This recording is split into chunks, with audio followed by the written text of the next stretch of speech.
Bonjour mes bien-aimés frères et sœurs. Que la grâce et la miséricorde de Dieu notre Père et celle de Jésus-Christ, notre merveilleux Seigneur, soit sur vous.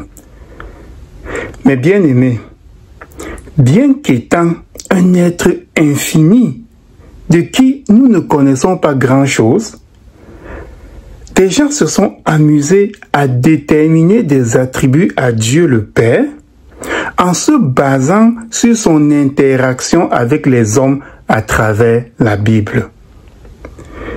Ils ont même avancé que ce Dieu était trin, c'est-à-dire un Dieu trinitaire, stipulant que les personnes du Père, du Fils et du Saint-Esprit citées dans le Saint-Livre étaient d'une seule et même essence. Ce point de vue a pris de l'ampleur avec le concile de Nicée en l'an 325 de notre ère pour faire naître une doctrine jusqu'à cette date-là inconnue du Fils de Dieu, Jésus-Christ, et inconnue aussi de ses apôtres, si bien que 17 siècles plus tard, cette doctrine, donc c'est-à-dire à nos jours, cette doctrine est devenue le pilier central du christianisme. Seulement, un grand problème se pose. Jésus-Christ a toujours clamé n'être que le Fils de Dieu. Et puis, interrogé sur le premier de tous les commandements de l'Éternel, il a répondu ceci. Écoute, Israël, le Seigneur, notre Dieu, est l'unique Seigneur. Ainsi, Jésus-Christ ne clamait pas seulement être le Fils de Dieu, il affirmait aussi que Dieu était unique. D'ailleurs, dans l'évangile de Jean, au chapitre 17, le verset 3, il dit ceci, s'adressant au Père. Or, la vie éternelle, c'est qu'ils te connaissent, toi, le seul vrai Dieu, et celui que tu as envoyé, Jésus-Christ. Donc, la vie éternelle, c'est de connaître le Père, le seul vrai Dieu, et celui qu'il a envoyé, c'est-à-dire Jésus-Christ. Si donc Jésus-Christ reconnaissait et clamait que le Père est le seul vrai Dieu, en plus d'être unique, pourquoi cet acharnement à vouloir associer l'essence du Fils à celle du Père? D'aucuns me diront, eh bien, parce que si Dieu est son Père, alors c'est normal qu'il soit de la même essence. Argument que je trouve ridicule. D'autant plus que nous savons que la paternité peut être possible selon 3 modes opératoires. Le premier mode opératoire est la reproduction sexuée, c'est-à-dire c'est une reproduction qui est entre 2 sexes opposés. Le deuxième mode opératoire, c'est la reproduction asexuée, c'est-à-dire une reproduction qu'on peut appeler aussi clonage, donc c'est-à-dire à partir d'une seule essence, on peut diviser en 2 essences identiques. Et le troisième mode opératoire, c'est l'adoption. Donc, on peut être le père d'une personne par reproduction sexuée et par reproduction asexuée ou encore par l'adoption. Jésus-Christ n'est pas le produit d'une reproduction sexuée, car Dieu n'a jamais eu une femme, à notre connaissance. Ainsi, ce mode opératoire peut être exclu. Il reste maintenant 2 modes opératoires.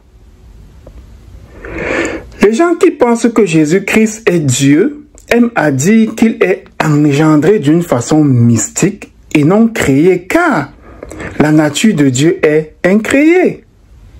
Ainsi donc, le mode opératoire qui correspondrait pour eux à la paternité de Jésus-Christ serait la reproduction asexuée, une espèce de clonage de Dieu, car par ce mode opératoire, il est pleinement Dieu de la même essence que Dieu. Comment donc résoudre ce dilemme? D'un côté, Jésus-Christ avance des propos qui attestent qu'il n'est pas de cette essence de Dieu, c'est-à-dire qu'il n'est pas le produit d'une reproduction asexuée ou bien le produit d'un clonage. Mais de l'autre côté, des éminents docteurs en théologie, avec un cursus académique si long qu'on ne saurait leur manquer de respect en les contradisant, affirment en s'appuyant sur certains passages bibliques que Jésus-Christ ne pourrait être autre chose que le produit d'une reproduction asexuée. Qui croit? Le Fils de Dieu, qui dit qu'il n'est pas le produit d'une reproduction asexuée, c'est-à-dire d'un clonage qui le fait identique à Dieu? Ou bien doit-on croire à ces érudits, éminents académiciens? Mais bien aimés, je suis tombé dernièrement sur le livre d'un éminent érudit luthérien nommé Dr. Wilbur Kreis, ouvrage intitulé « Manuel de doctrine chrétienne ». C'est un professeur et docteur en théologie né à Paris le 4 janvier 1937, avec un cursus académique si long que je ne saurais où commencer ni où terminer pour vous le présenter. Il a même obtenu un titre de docteur honoris causa, juste pour vous dire la grandeur de l'homme, selon les hommes. Bref, dans ce manuel, j'ai trouvé une page très intéressante. Et dans cette page, le docteur Wilbur Kreis énumère les attributs ou bien les qualités de Dieu. Je me suis donc dit qu'en fonction de ces attributs de Dieu fournis par ce théologien, nous pouvons faire une comparaison à la lumière des Saintes Écritures avec les informations que nous avons sur Jésus-Christ afin de voir s'il est de l'essence de Dieu comme le prétendent ce docteur en théologie et tant d'autres docteurs en théologie. Ainsi, dans les prochaines lignes, je vais donc énumérer chaque attribution de Dieu avec sa description selon le docteur Kreis. Puis, nous verrons si ce que nous connaissons de Jésus-Christ par la Bible correspond à la description de notre académicien. En introduction à cet échange entre le professeur et moi, je vais transcrire mot pour mot ce qu'il dit. Selon le professeur Kreis, l'Écriture sainte confère à Dieu des attributs ou des qualités qu'il est seul à posséder ou qu'il possède à un degré infiniment supérieur aux hommes. Ensemble, ces attributs ou qualités constituent ce qu'on appelle son essence divine. C'est tout ce qui fait qu'il est Dieu et seul Dieu. Voilà ce que le professeur dit. Il continue en disant, il est, comme nous venons de le voir, à la fois trine, c'est-à-dire trois, un Dieu unique en trois personnes. Ensuite, il continue en disant, voici quelques-unes de ses plus importantes attributs. Donc, voilà donc ce que dit le professeur. Et maintenant, nous verrons si l'Écriture sainte confirme l'idée d'un Dieu un et trois, un Dieu unique en trois personnes. Nous allons voir si l'Écriture confirme cela. À présent, nous allons regarder les attributs du Père selon le professeur Kreis et ensuite nous allons regarder dans la Bible ce qu'elle dit de Jésus-Christ puis comparer. Commençons. Premier attribut du Père selon le docteur Kreis. Il dit que Dieu possède la vie en lui-même. Et il explique en disant, il ne détient la vie de personne. Personne ne la lui a donnée, mais il la possède en lui-même de toute éternité et la donne à qui il veut. On appelle cela l'acéité de Dieu. Voilà ce que dit le professeur Kreis. Maintenant, est-ce que Jésus-Christ possède cette qualité du Père? Lisons la lettre aux Hébreux, au chapitre 1, le verset 5, qui dit « Car auquel des anges Dieu a-t-il jamais dit, tu es mon fils, je t'ai engendré aujourd'hui.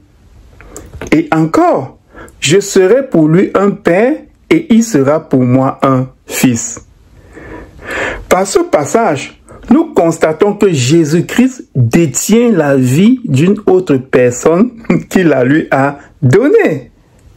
Et s'il peut donner la vie à qui il veut, c'est parce que Dieu lui a donné le pouvoir de le faire, selon que dans l'évangile de Jean, au chapitre 17, les versets 1 et 2, il est écrit « Père, l'heure est venue, glorifie ton Fils, afin que ton Fils te glorifie. Selon que tu lui as donné pouvoir sur toute chair, afin qu'il accorde la vie éternelle à tous ceux que tu lui as donnés. » Ainsi donc, Jésus-Christ reçoit la vie du Père et la donne non par sa puissance, mais par la puissance du Père. Il ne possède donc pas ce premier attribut du Père. Il ne possède pas la vie en lui au départ. Dieu lui donne la vie. D'ailleurs, dans l'évangile de Jean, au chapitre 5, le verset 26, Jésus-Christ dit clairement « Car comme le Père a la vie en lui-même, ainsi il a donné au Fils d'avoir la vie en lui-même. » C'est donc le Père qui a la vie en lui-même. Jésus-Christ l'obtient par le Père et ne peut pas respecter ce critère qui dit que Dieu ne détient la vie de personne. Maintenant, regardons le deuxième attribut du Père selon le docteur Grace. Il dit ceci: Dieu est infini. Et puis il explique comme ça: Dieu est infini en ce qu'il est sublime et majestueux en toutes choses. Il n'a pas de limite. Il n'est limité ni par l'espace ni par le temps. Voilà ce que dit le professeur Grace. Mais est-ce que Jésus-Christ possède cette qualité du Père? Eh bien, Jésus-Christ a un commencement dans le temps, même si c'est depuis des temps indéfinis. Ce commencement est le jour où le Père lui a dit « Aujourd'hui, je t'ai engendré ». Ensuite, Jésus-Christ dit de lui-même qu'il est l'alpha et l'oméga, le commencement et la fin. En parlant ainsi, il fixe des limites de sa personne. Il n'est pas totalement le Melchisédek qu'il incarne dans le livre de la Genèse au chapitre 14, le verset 18. Ce Melchisédek qui est sans père, ni mère, sans commencement, ni fin de vie. Mais ici on voit que Jésus dit qu'il est le commencement et la fin. Ce Melchisédek-là n'a ni commencement, ni fin. Et on se rend compte que c'est plus tard que Jésus-Christ devient semblable à lui, quand il devient sacrificateur à perpétuité. Ainsi donc, selon la Bible et les mots de Jésus-Christ lui-même, il n'est pas infini car, comme il le dit, il est le début et il est la fin, traçant par ce fait des limites à sa personne. Il ne possède pas non plus ce deuxième attribut de Dieu. Le troisième attribut du Père, selon le docteur Grace, c'est celui-ci. Dieu est indivisible. Et ensuite, il explique ainsi. Dieu est indivisible parce qu'il n'est pas constitué de plusieurs éléments.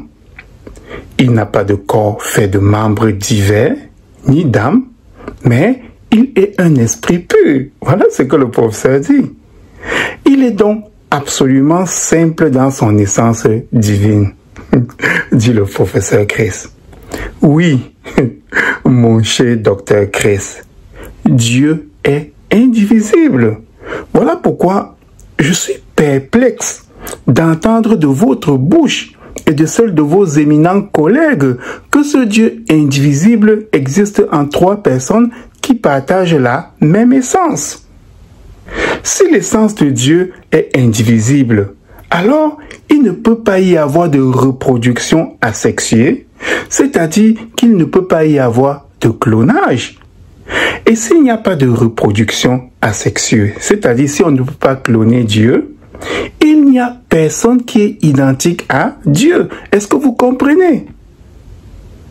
Jésus ne peut donc pas être Dieu, de l'essence de Dieu, s'il n'a pas été engendré par une espèce de clonage d'essence. Est-ce que vous comprenez?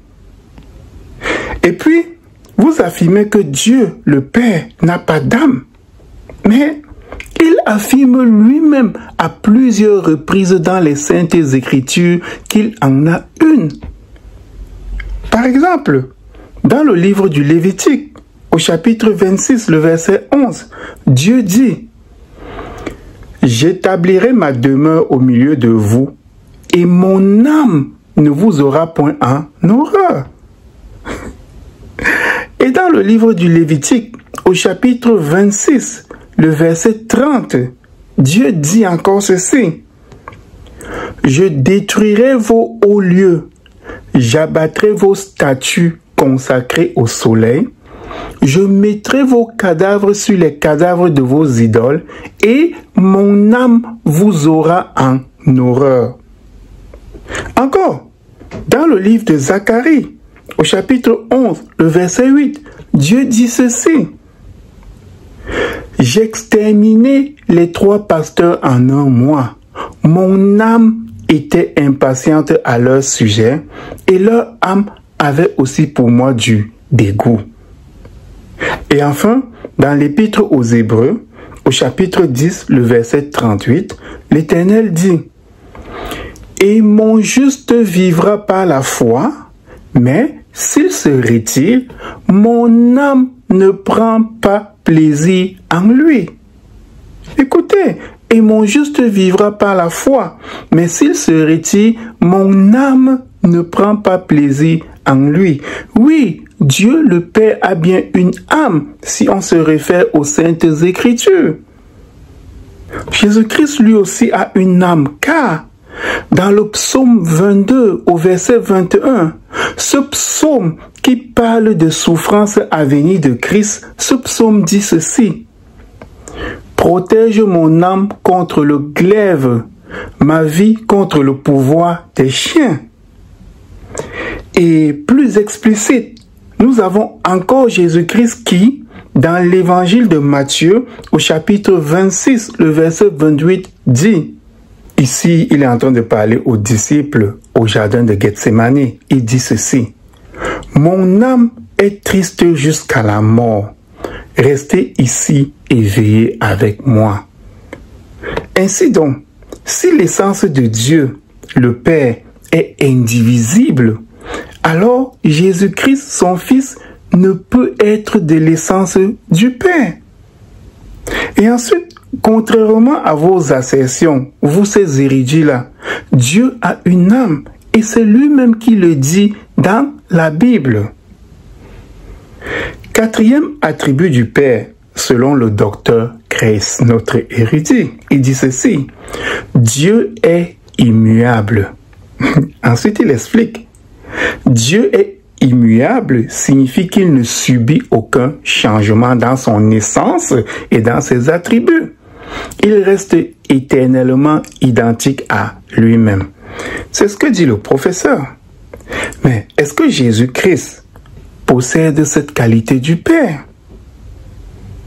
Dans le livre de l'Exode, au chapitre 33, le verset 18, Moïse demande à voir la gloire de Dieu.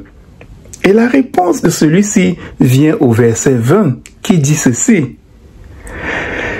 Tu ne pourras pas voir ma face, car l'homme ne peut me voir et vivre. Par cette réplique, nous comprenons que l'essence de Dieu a une telle puissance que l'homme mortel ne peut la voir. Comment donc cette essence peut-elle s'incarner en un homme? La première lettre de Timothée, au chapitre 6, le verset 16, dit ceci du Père, par ricochet de son essence. Voici ce qu'elle dit. Qui seul possède l'immortalité, qui habite une lumière inaccessible que nul homme n'a vu ni ne peut voir, à qui appartiennent l'honneur et la puissance éternelle. Amen. Si l'essence de Dieu a pu être incarnée en un homme, si bien que les gens l'ont vu sans mourir, cela veut donc dire que cette essence a subi un changement. Comprenez-vous? Si un élément qu'on ne peut voir sans subir de dommages est subitement vu sans commettre de dommages, alors cet élément a subi un changement qui la rend moins dommageable. Est-ce que vous comprenez? La vérité, c'est que Jésus-Christ n'a pas cette immuabilité du Père, car il est tantôt ange de l'Éternel, tantôt homme dans les Saintes Écritures. Sa nature peut être modifiée. Il ne possède donc pas ce quatrième attribut du Père, à savoir l'immuabilité. Cinquième attribut du Père, selon le professeur, selon le docteur Kreis, il dit ceci, Dieu est présent partout à la fois. Ensuite, il explique, il dit, Dieu étant infini, n'est pas circonscrit ou limité par l'espace. Il est présent partout à la fois et remplit l'univers tout entier. On appelle cela son omniprésence divine. Voilà ce que dit le professeur Kreis. Et ici, j'ai une question pour vous, mon cher professeur. La doctrine de la Trinité ne dit-elle pas que les trois personnes de la Trinité sont distinctes? Si donc Dieu, le Père, une seule entité de cette Trinité, par son essence, remplit l'univers tout entier, quel espace les deux autres entités de cette Trinité remplissent-elles? Jésus donc ne remplit pas l'univers tout entier, car son Père le remplit déjà. Alors, il ne possède pas ce cinquième attribut du Père. Sixième attribut, selon le docteur Christ, il dit ceci. Dieu sait toutes choses. Ensuite, il explique. Dieu perçoit et sait toutes choses de façon parfaite. Rien n'est caché à ses yeux et ne lui échappe. On appelle cela l'omniscience divine. Voilà ce qu'il dit. Mais est-ce que Jésus-Christ possède cette qualité du Père? Eh bien, dans l'évangile de Matthieu, au chapitre 20, le verset 20, la mère de deux disciples de Jésus, les fils de Zébédée, négocient afin que ses fils soient assis l'un à la droite de Christ et l'autre à sa gauche au temps de sa gloire. Mais voici ce qu'il répond.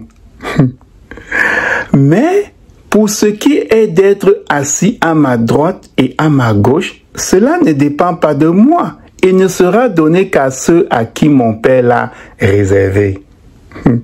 Jésus-Christ ignore donc qui va être assis à sa droite et à sa gauche. Encore, dans l'évangile de Matthieu au chapitre 24, Jésus-Christ parle de son avènement. Et lorsqu'on lui demande le jour de sa venue, il dit ceci. Pour ce qui est du jour et de l'heure, personne ne le sait, ni les anges des cieux, ni le Fils, mais le Père seul. Nous avons donc un autre indice qui nous atteste que Jésus-Christ ne sait pas tout. Ainsi donc, il ne possède pas cette qualité du Père, savoir l'omniscience divine. Allons maintenant au septième attribut du Père, selon le docteur Christ. Il dit ceci. Dieu est infiniment sage. Voilà le septième attribut. Ensuite, il le définit ainsi. La sagesse est la qualité qui permet à Dieu de choisir et d'appliquer les moyens nécessaires pour atteindre les buts qu'il s'est fixés, en particulier dans le plan de la création et dans celui du salut. Voilà ce que le professeur Kress dit. Mais est-ce que notre Seigneur Jésus-Christ possède cette qualité du Père? Eh bien, dans l'évangile de Jean, au chapitre 5, les versets 19 et 20, il est dit ceci. Jésus reprit donc la parole et leur dit, en vérité, je vous le dis, le Fils ne peut rien faire de lui-même. Il ne fait que ce qu'il voit faire au Père. Et tout ce que le Père fait, le Fils aussi le fait pareillement. Car le Père aime le Fils et lui montre tout ce qu'il fait. Et il lui montrera des œuvres plus grandes que celles-ci, afin que vous soyez dans l'étonnement. Ensuite, le verset 30 du chapitre 5 de cet évangile, de ce même évangile de Jean dit ceci. Je ne puis rien faire de moi-même. Selon que j'entends, je juge, et mon jugement est juste, parce que je ne cherche pas ma volonté, mais la volonté de celui qui m'a envoyé. Ces passages nous montrent la dépendance de Jésus-Christ au Père dans l'exécution de toutes choses. Et même pour juger, il doit recevoir le pouvoir du Père, comme le verset 27 du chapitre 5 de l'évangile de Jean le dit. Ce verset 27 dit ceci. Et il lui a donné le pouvoir de juger parce qu'il est le Fils de l'homme. Ainsi donc, Jésus-Christ ne possède pas non plus cette qualité du Père, c'est-à-dire la sagesse infinie. Car Dieu seul a cette sagesse infinie qu'il transmet au Fils. Allons-y au 8e attribut du Père selon le docteur Kress. Voici ce qu'il dit. Il dit, Dieu est souverain dans sa volonté. Ça, c'est le 8e attribut. Et il explique ainsi, étant donné que Dieu est tout-puissant, sa volonté est souveraine. C'est elle qui le motive à faire tout ce qu'il fait et qui lui permet de réaliser tout ce qu'il a décidé. Et ceci est vrai en particulier du salut. Voilà ce que dit le professeur Kress. Mais est-ce que Jésus possède cette qualité du Père?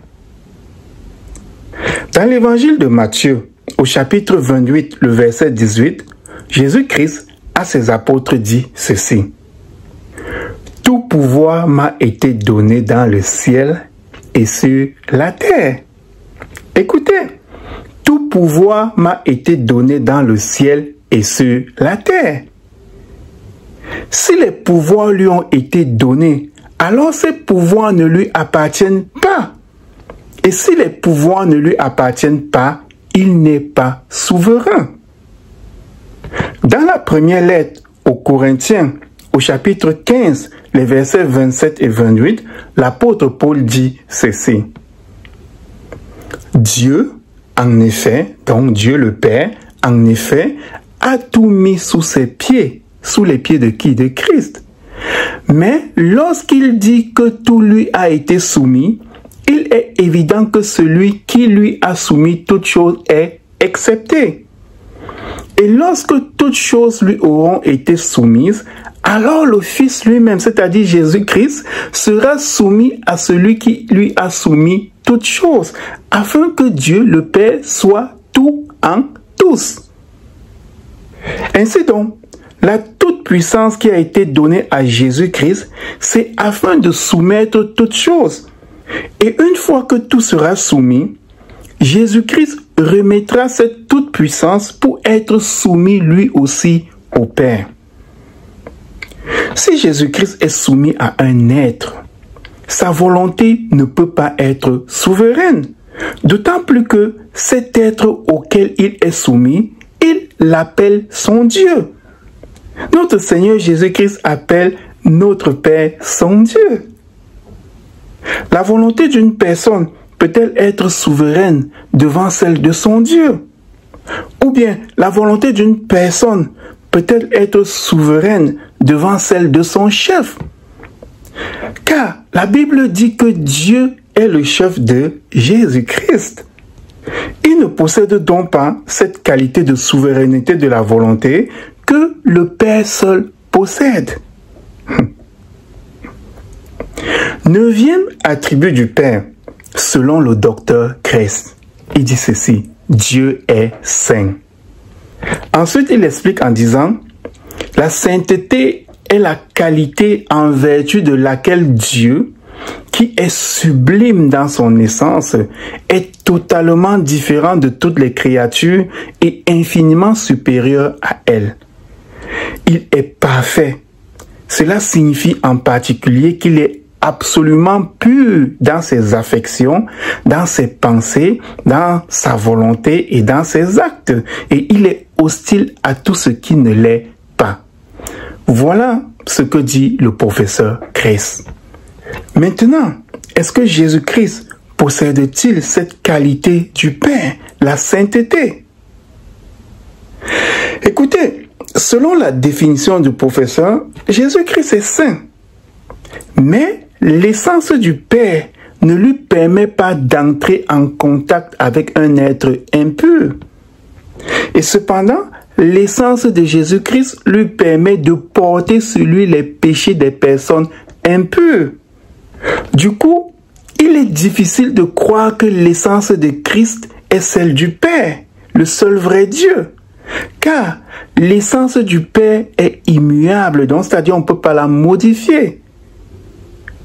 Si donc cette essence ne peut pas supporter le péché, elle ne peut donc pas être modifiée pour porter le péché. Ainsi donc, oui, Jésus-Christ est saint, mais la sainteté du Père est particulière et différente de celle de Christ.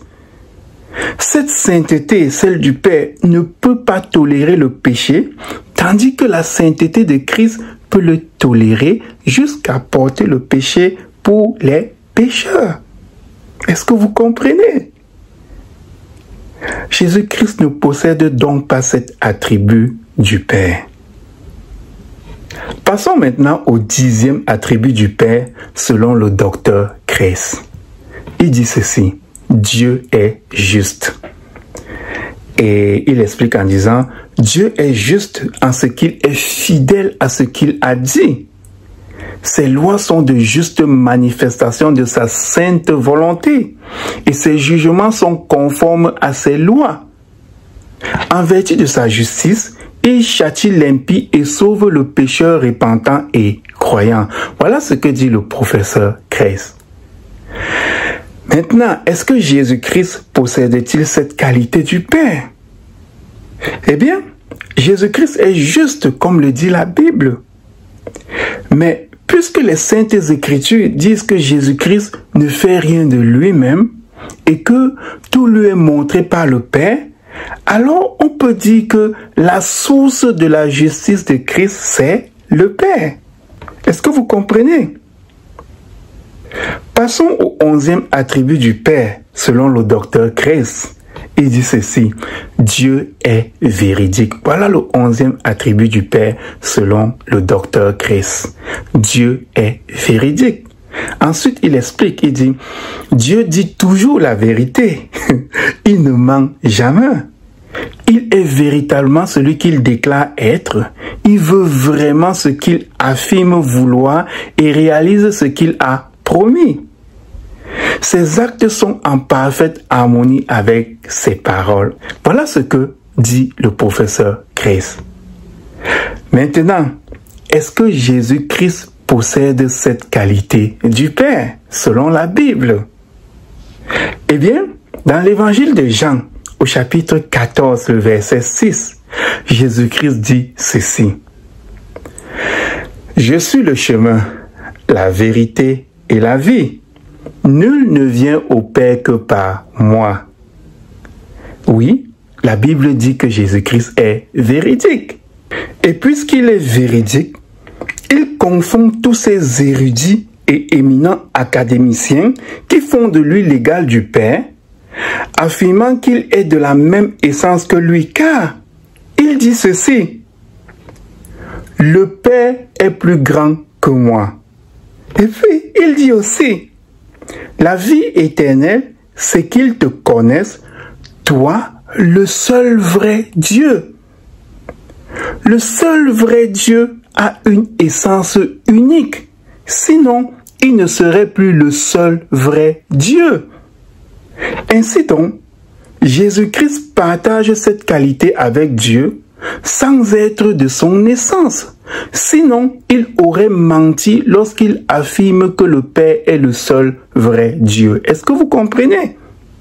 Oui, Jésus-Christ partage cette qualité avec le Père, mais sans être de son essence. Sinon, il aurait menti lorsqu'il affirmait que le Père est le seul vrai Dieu. Passons maintenant au 12e attribut du Père selon le docteur Christ. Il dit ceci: Dieu est tout puissant. Après, il explique ça comme ceci: Dieu est illimité et infini dans son pouvoir. Rien ne lui est impossible. Il est absolument capable de tout. Voilà ce que dit le professeur Christ. Maintenant, que nous dit la Bible? Est-ce que Jésus-Christ possède cette qualité du Père, la toute-puissance?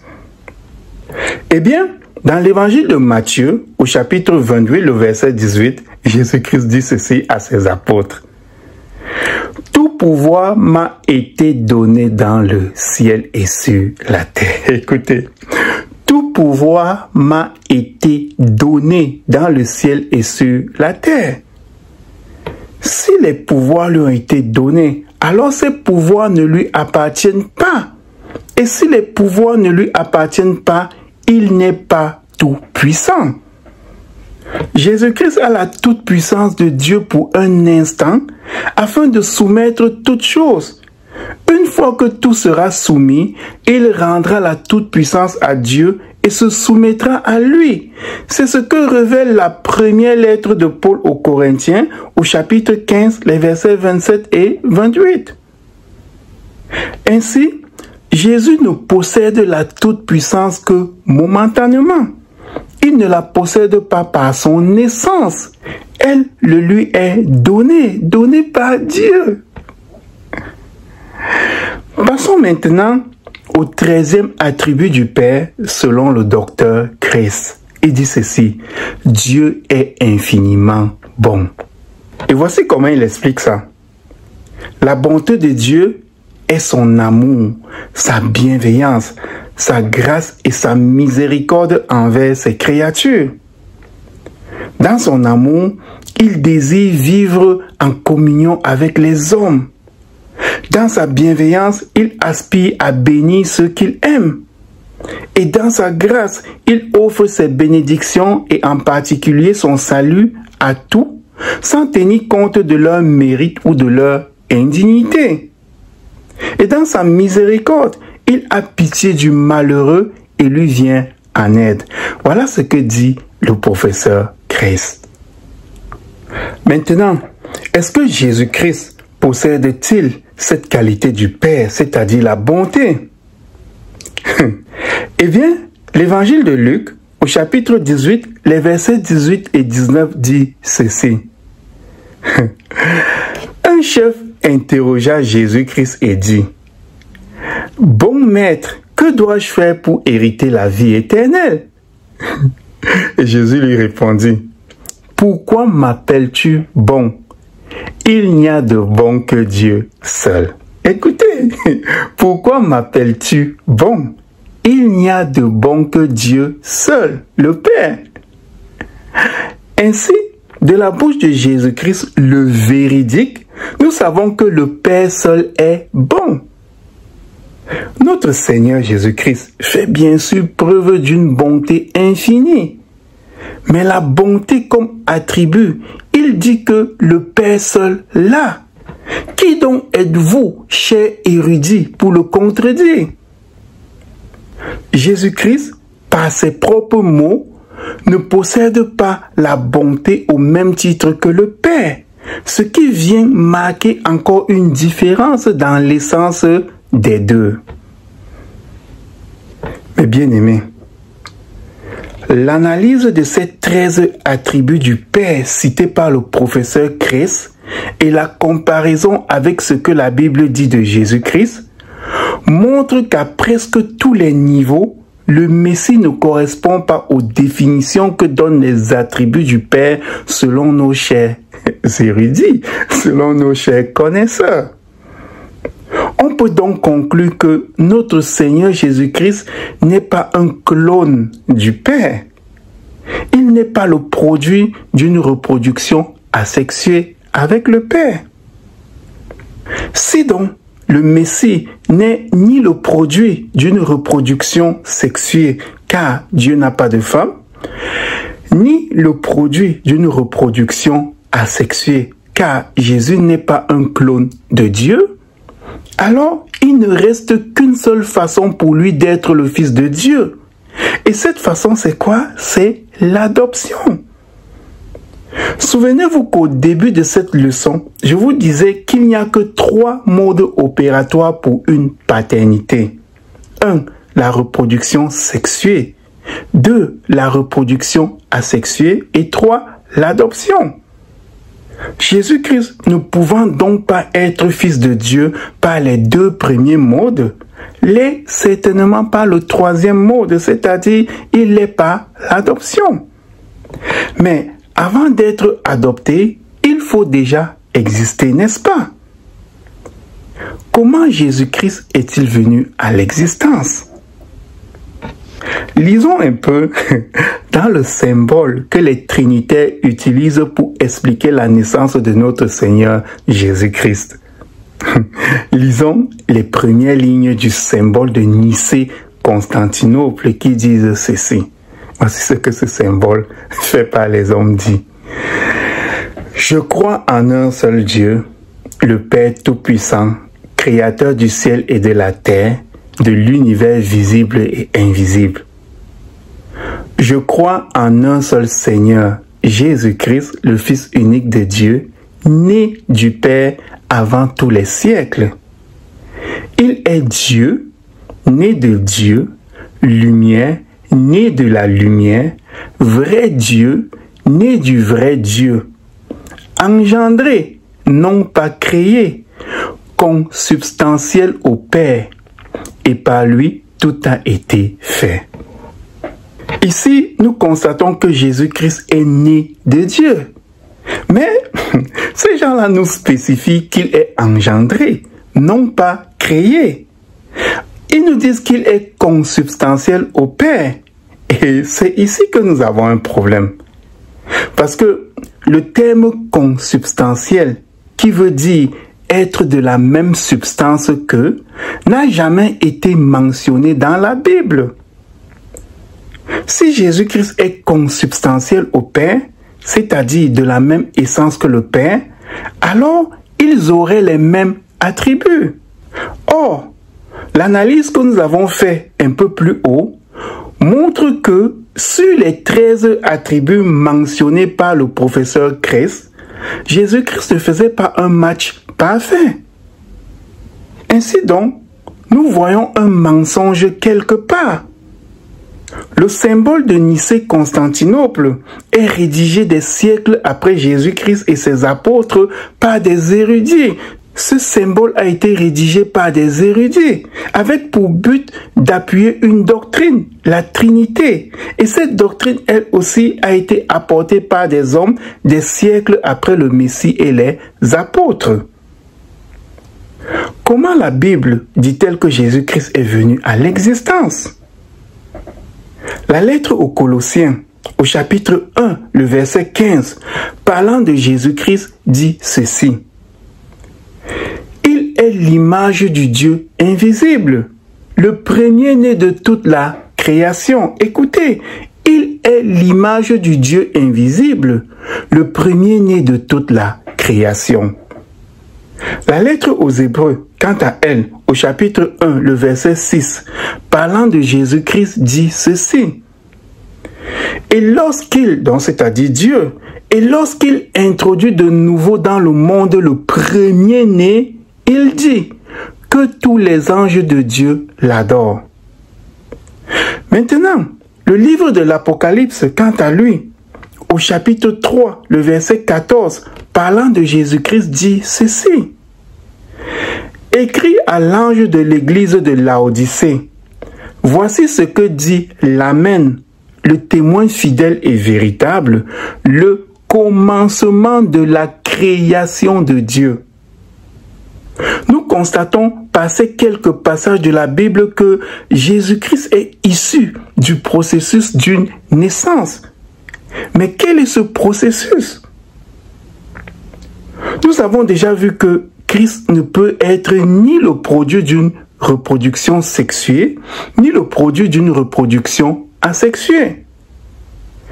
Comment se passe donc la naissance de Jésus-Christ? Eh bien, la Bible donne toujours toutes les réponses.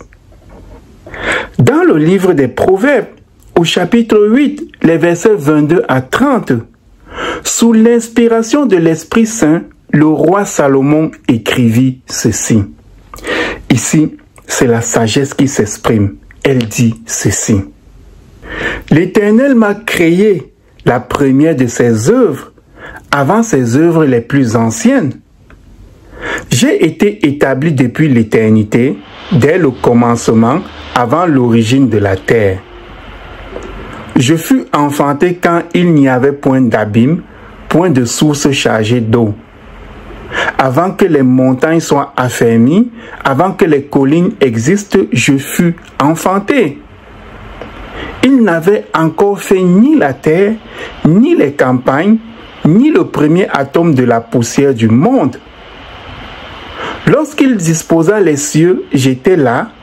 Lorsqu'il traça un cercle à la surface de l'abîme, lorsqu'il fixa les nuages en haut et que les sources de l'abîme jaillirent avec force, lorsqu'il donna une limite à la mer pour que les eaux n'en franchissent pas les bords, lorsqu'il posa les fondements de la terre, j'étais à l'œuvre auprès de lui et je faisais tous les jours ses délices, jouant sans cesse en sa présence. Nous voyons donc que si la Bible appelle notre Seigneur Jésus-Christ le premier-né de la création, alors il est la sagesse de Dieu, le commencement de la création de Dieu. Que nous révèle ce passage? Eh bien, on peut voir la sagesse de Dieu, dit au verset 22, que l'Éternel l'a créé, puis au verset 24, comparer cette création à l'enfantement lorsqu'elle dit « Je fus enfanté quand il n'y avait point d'abîme ». Ainsi donc, la création est un autre mode d'enfantement. Et Jésus-Christ est venu au monde de cette façon. Il a été créé. C'est ce que dit la Bible. Et ceux qui disent le contraire sont des menteurs et des fils de Satan, car Satan est le père du mensonge.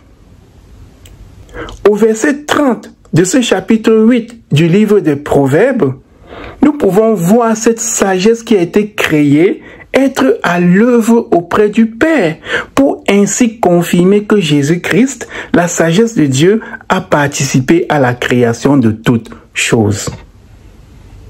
Mais bien aimés, avec ce nouveau développement, nous comprenons que Jésus-Christ est fils de Dieu par adoption. Dieu n'a pas de femme pour avoir avec elle un enfant. Et une des attributions de Dieu est qu'il est indivisible. Alors, Jésus ne peut pas être le Fils de Dieu par clonage, c'est-à-dire par division d'essence. Mais nous avons vu que créer, c'est aussi enfanter. D'ailleurs, le livre d'Ésaïe, au chapitre 43, les versets 6 et 7 dit ceci. « Je dirai au septentrion, donne, et au midi, ne retiens point.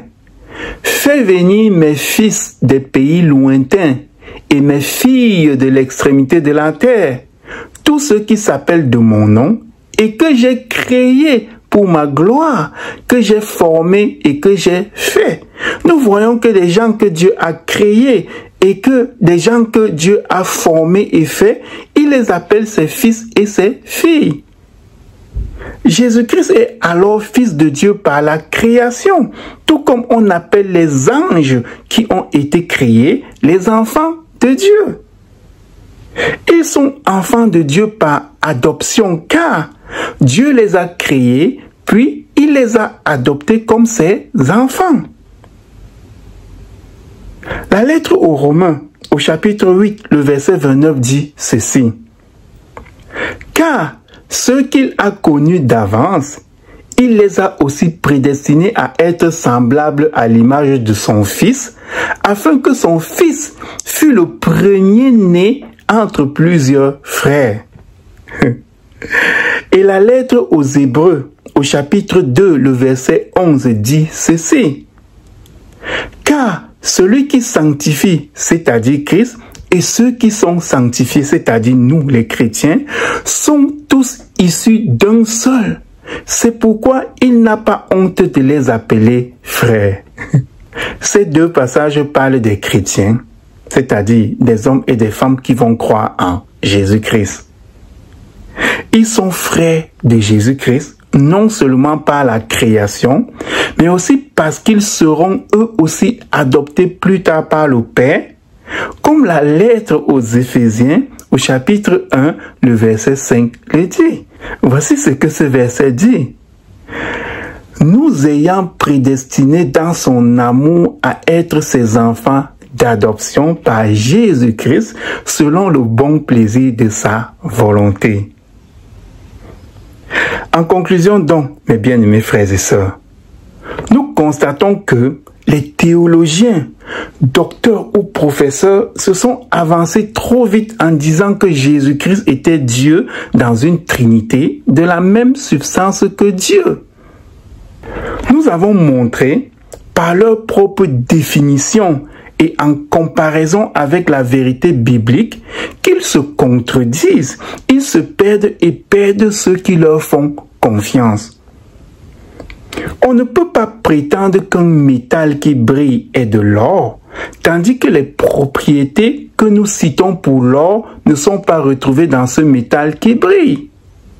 De même, si pour être de la même substance que Dieu, on doit posséder certains attributs, il est inapproprié de déclarer qu'un être est Dieu s'il ne possède pas ses attributs, même s'il a des pouvoirs exceptionnels.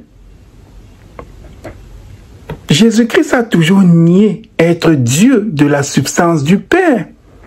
Il a simplement dit être le Fils de Dieu. Comment donc être le Fils de Dieu sans être de la substance de Dieu? Eh bien, il n'y a que 3 modes opératoires pour donner naissance à un être. Premièrement, la reproduction sexuée.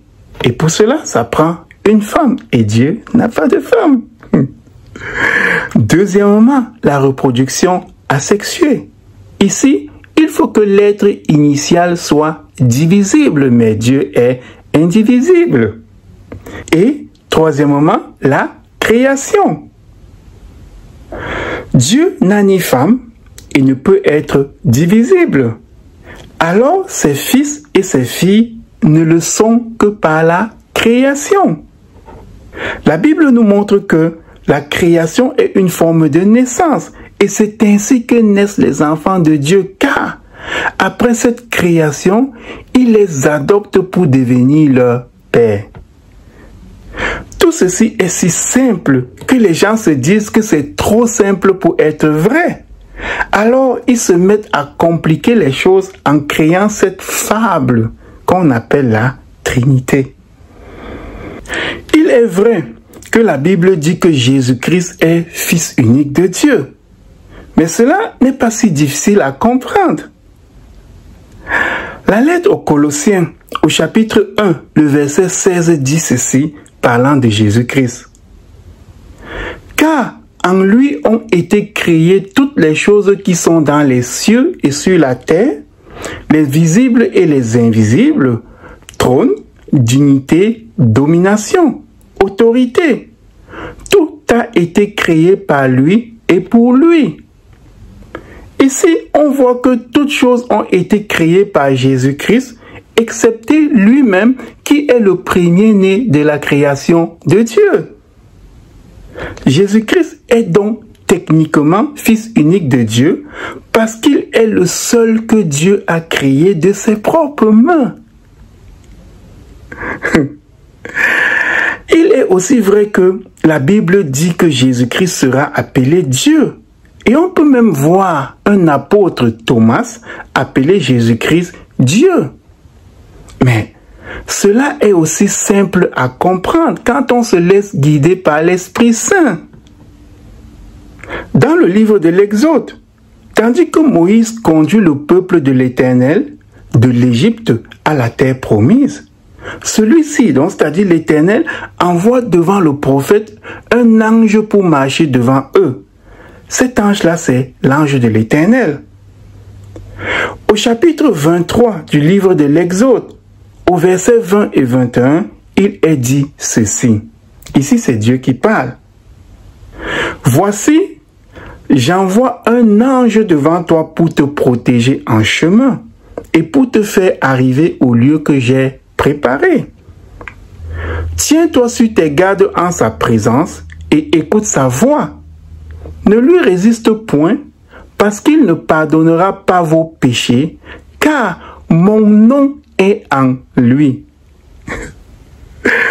Nous sommes ici en présence d'un ange qui porte le nom de Dieu, l'ange de l'Éternel.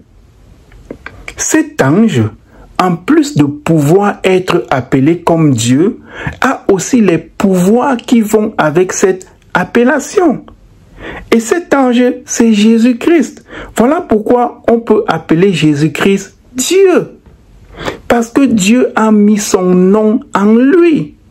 Pas parce qu'il est de la substance de Dieu, mais parce que Dieu l'a choisi pour porter son nom et l'a ensuite fait Dieu, comme il avait fait Moïse Dieu pour sa mission devant Pharaon. Dieu est capable de faire un autre être Dieu. Et tout simplement parce qu'il est Dieu. Ainsi donc, mes bien-aimés, tout est si facile dans la Bible pour ceux qui se laissent enseigner comme des enfants. Mais tout est si difficile pour ceux qui veulent aborder la Bible comme des savants. N'est-ce pas, c'est ce que Dieu disait? Il montre aux enfants ce qu'il cache aux savants. Ainsi donc, que ceux qui ont des oreilles pour entendre, qu'ils entendent. Soyez bénis, mes bien-aimés frères et sœurs.